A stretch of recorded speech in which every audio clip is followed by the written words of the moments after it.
Welcome to the Austrian Military Academy. I'm Colonel Markus Reisner. I'm the head of the Institute 1 for Officers Basic Training. And today, in a new video about the war in Ukraine, we would like to give you an overview about the situation which is currently happening or taking place in Ukraine. The title of our video is Ukrainian Purgatory, and it should give you a hint how tense the situation is at the moment and how it might develop in the near future. We have today the day 1090 of the war for Ukraine. Let us start and have a look at phase number 7 of this conflict. What happened in the last 12 months? First of all, we can see that there were battles fought along 3 main locations. It was Kursk in the northeast of Ukraine, it was Kharkiv in the south of Kursk, and it was, of course, the long front line from Kupiansk down to Zaporizhia. What we saw in the last 12 months is that the Ukrainians were trying to defend or delay the Russian troops, and of course they were also attacking in the Kursk region. When we compare the amount of terrain every side was able to conquer, we see 4,500 square kilometers on the Russian side, but only nearly 500 square kilometers on the Ukrainian side, mainly in the region of Kursk. To compare the situation on the front, we would like to use a little metaphor, a boxing fight between 2 boxers. On the one side, we see the Russian boxer, in that case Valuev, a Russian boxer. On the other side, here we can see a British boxer named Hay. He's actually representing the Ukrainian boxer. As a boxer, Valuev won 50 fights out of 53. He only lost 2 because the opponent was in the beginning of the fight acting very fast, like the Ukrainians did in the beginning of the war. But all the other 50 fights he won because he followed the principle of attrition. And this is exactly what we see also in the war of Ukraine. Now we have a new phase, phase number 8. And the phase started with the inauguration of US President Trump. And it looks like that there might be peace talks in the next months or in this year to come. So now let's have a look at the 3 levels of war fighting in Ukraine in phase number 8. The first level is the strategic level. What we can see here is that the Russians still follow their strategic objectives, and this is to destroy the critical infrastructure. We already see the 3rd air campaign against the critical infrastructure of Ukraine, and we know that about 80% of the critical infrastructure is either destroyed or heavily damaged. We see that the Russians are conducting combined strikes to inflict, by using the principle of saturation, high losses on the Ukrainian side. We see that they use on a daily basis up to 140 drones to saturate the Ukrainian air defense, and every 2 weeks or 3 weeks they use a lot of cruise missiles to attack the critical infrastructure. And as you can see here, most of the attacks already take place in the depths of the country, which makes it quite difficult for the Ukrainians to maintain the critical infrastructure. Let us have a look at the strategic strike results from the Russian side. First of all, let's start with the drones. On an average basis, up to 440 drones are flying into the airspace of Ukraine. We can see here that we have already, during a month, up to 2,500 drones which have this saturating effect on the Ukrainian air defense. On the other side, every 2 weeks or 3 weeks, we see these attacks with cruise missiles. And in this video, you can see actually that those cruise missiles also hit their targets, in this case, an industrial factory in Kiev. The Ukrainians try to conduct their own counter-strategic offensive. And what do? They use long-range drones to attack targets of interest in Russia, mainly the oil industry. They managed, for example, in the last months to hit 20 out of 30 main oil industry facilities. And also here, a short video from Smolensk. You can actually see here a Ukrainian drone flying in, and you can see a Russian puncher system trying to hit the drone, which finally works. But you see already the next drone which is coming in and then hitting the target. This is the place we chose for our honeymoon? Oh, the listing says it's a modern rustic haven in a quaint rural setting. Plus, we got it for a steal. Maybe because it's a barn? If it's important, it's not worth compromising, which is why with farmers, you don't have to compromise quality to get great savings on your insurance. I saw a nice hotel down the road, a little less pungent. Yeah. Shall we? We are farmers, bum bum bum bum bum bum. Jellyfish Lighting is an all-in-one permanent exterior lighting system. Through an app on your phone, you are able to decorate for all holidays like Christmas, Halloween, Easter, and 4th of July, as well as set nightly programs to turn on and off from sunset to sunrise, or customize static times. The color of your Jellyfish lighting system is matched to the color of your home, so it is discreet from the street.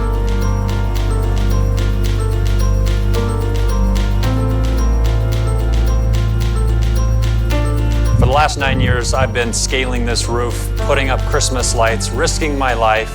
And ever since we saw Jellyfish Lighting, this has been the answer to a lot of our challenges. My wife loves the holidays. She loves the ability to customize the lights. And for me, I no longer have to worry about getting up and down off the roof. So we've really enjoyed the installation process, and we look forward every holiday now to having a festive house and being able to really have joy in watching the lights.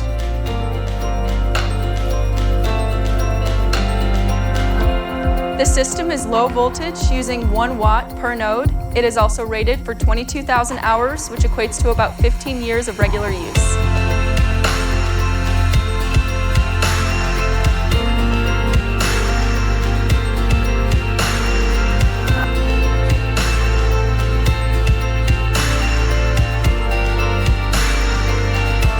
On top of holiday decorations, our lighting system also allows you to support and celebrate your favorite sports teams. Jellyfish Lighting is one of a kind in that we own and manufacture both our lights and controllers to give you the best lighting experience. Jellyfish Lighting is the perfect solution for all of your holiday, sports, and accent lighting needs.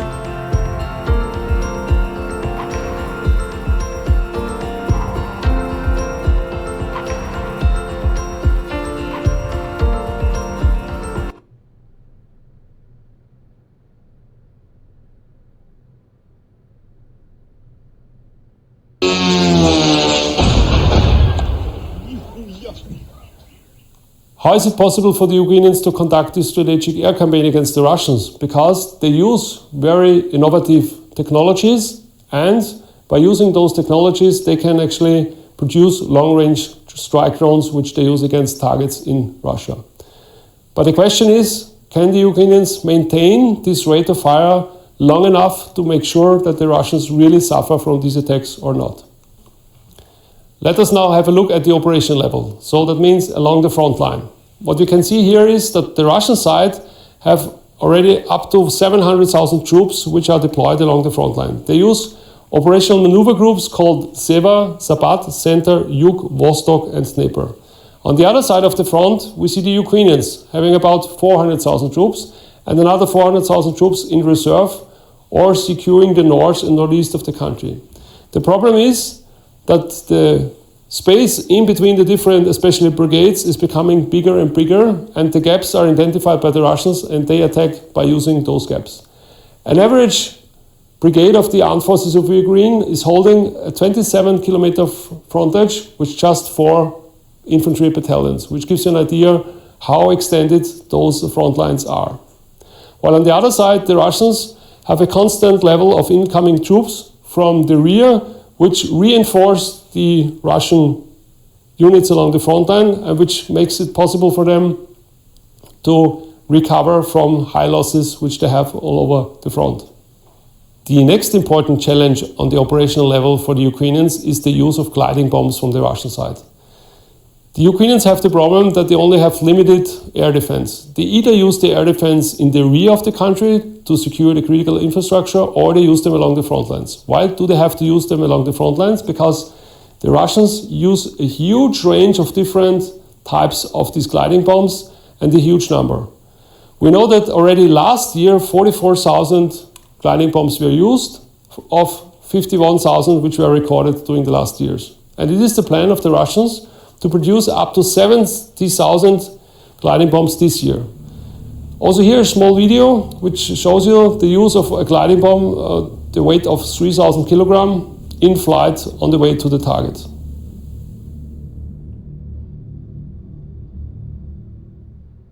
Once again, I would like to emphasize the situation along the front line. We see that the incoming brigades of the Ukrainian forces have a problem on the one side with staff shortage, but also with the training, which also affects the morale. There is one example of the 155th brigade from the Ukrainian side, which arrived at the front and a lot of soldiers actually ran away. The problem is that the front line is completely overstretched, and it's very difficult for the Ukrainians to hold the lines with this limited number of troops. Once again, I want to emphasize the example of one brigade in a 27 kilometers extended range. When we now look at the tactical level, then of course we can also see here that the Russians, by trying to use the principle of the death by 1,000 cuts, to attack all over the front and wherever it is possible to find gaps in the Ukrainian defense positions and then try to sneak through or attack through and attack further direction west. The good thing for the Ukrainians is that they're using a lot of the so-called first-person view drones, which makes it possible for them to hold the lines and to fight against the Russians. Also here a short video which shows a typical attack of the Russian side along the front line, in this case at Kursk. You can see a small battle group consisting of several tanks and infantry fighting vehicles, and they are going in a column in direction of the Ukrainian defense lines. You can see the dismounting infantry and the infantry which is attacking direction the Ukrainian positions. What do the Ukrainians do? They either use first-person view drones or artillery to stop this attack. Celebrate President's Day at American Furniture Warehouse with our best-selling sofas and sectionals. You'll find the perfect items for your space at a price you'll love. To browse American Furniture Warehouse's expansive selection, visit our showrooms or shop online at afw.com.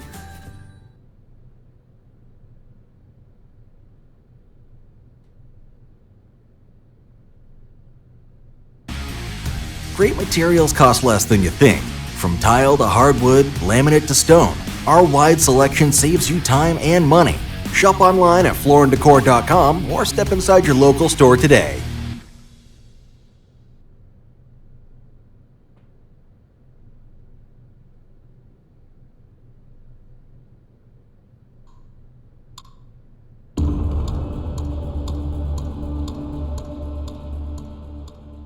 So why are these first-person view drones are so successful?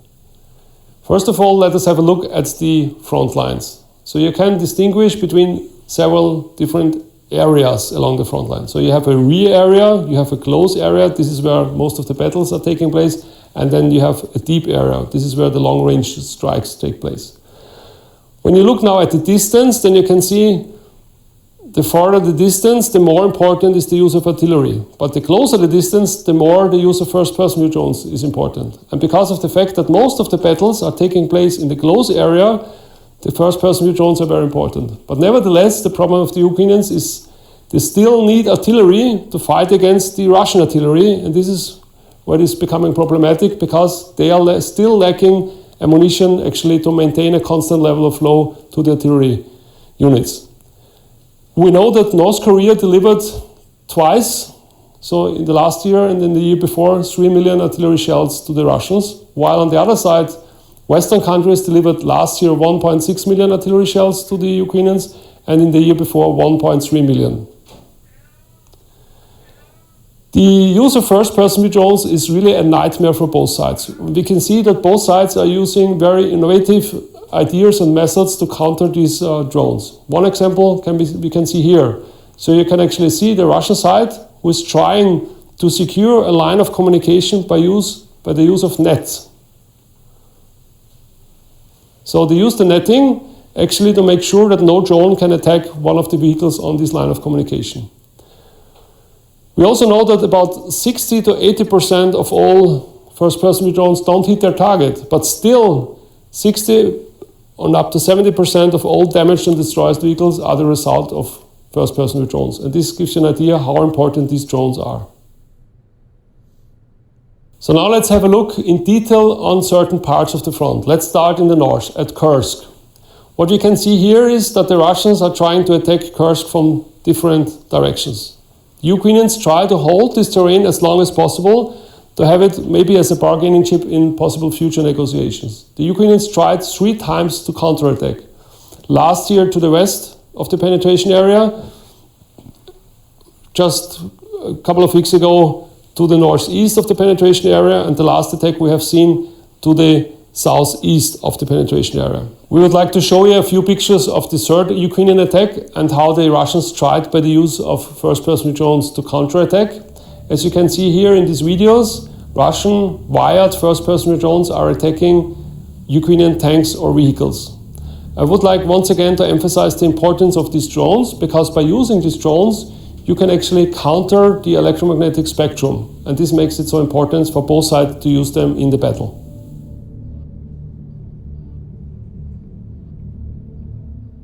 Let us have a detailed look at one of these first-person drones. You actually can see the drone itself, you can see the effector, and you also can see the cable or wire which is used by the drone. And that gives you the possibility to counter any jamming system of the opponent's side and to attack up to distances of 10 to 15 kilometers, some even say up to 40 kilometers. Now let's have a look at Kharkiv and Kupiansk. As we know, in Kharkiv, the situation is more or less a stalemate. But what we can see in Kupiansk is that the Russians managed actually to form bridgeheads on the other side of the Oskil River, and there might be an operation from the Russians to do a pincer operation and to break this huge amount of Ukrainian terrain out of the Ukrainian country. When we now look a little bit in detail into the bridgeheads, then we can see here that the Russians managed to cross the Oskil River and to form a staging area for any further attack. The Ukrainians try, by using their drones, to penetrate into that staging area and destroy the vehicles there.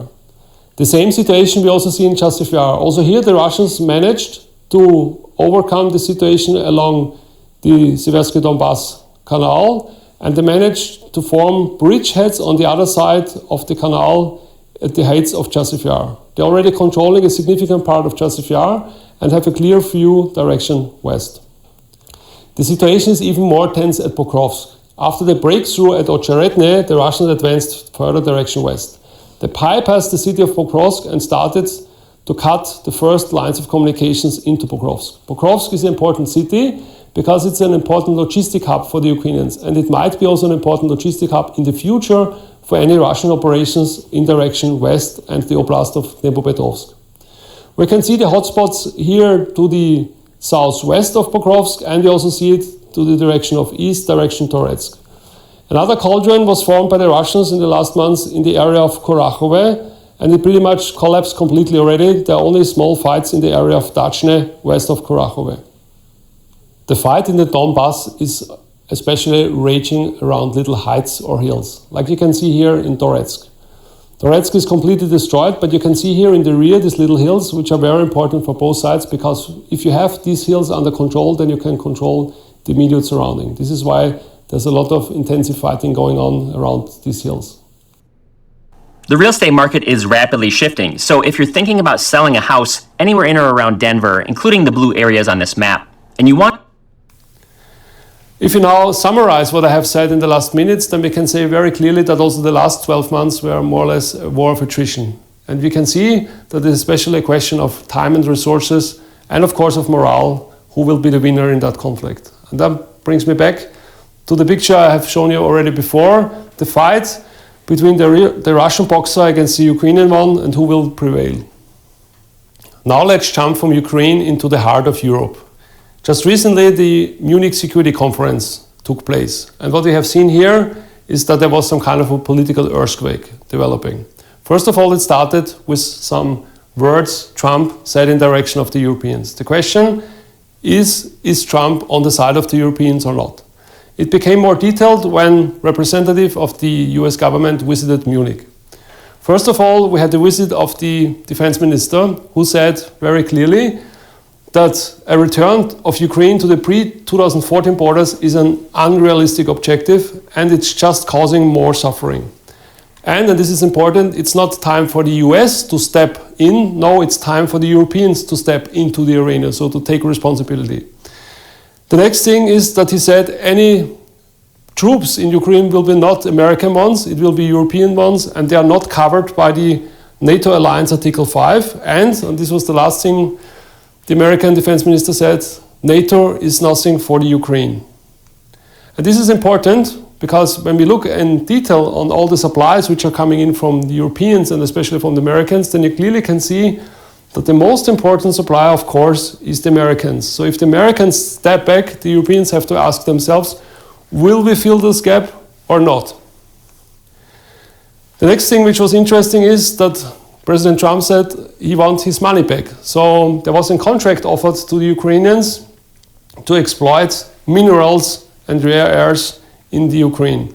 And it even leaked to public, so we can actually see that it was the will of the Americans to get at least access to 50% of these resources, which was rejected by the Ukrainian President Zelensky. Let us also discuss a little bit more in detail a possible future demilitarized zone. A lot of people think, especially in the West, that this zone is pretty much going along the front line, maybe also going to the north, which is pretty much representing the border in between Russia and Ukraine. The Russian perspective is a completely different one.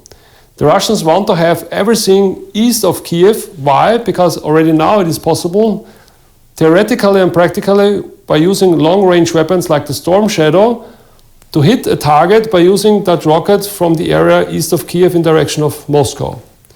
So any demilitarized zone from the Russian side has to be pretty much everything east of the Dnieper to avoid any threat to Moscow by using from the Ukrainian or even European side missiles like the Storm Shadow. And if you now look in the Russian social media, then you pretty much can already see that idea. So you can see that pretty much Russia has occupied in the future maybe everything east of the Dnieper, and they also want to have the terrain to the west of the Dnieper and the south, because they want to deny any access of the Ukrainians to the Black Sea, they want to control Odessa, and they want to have a land bridge to Transnistria. And that will make Ukraine a landlocked country which no access to their important resources in the west and in the south of the country.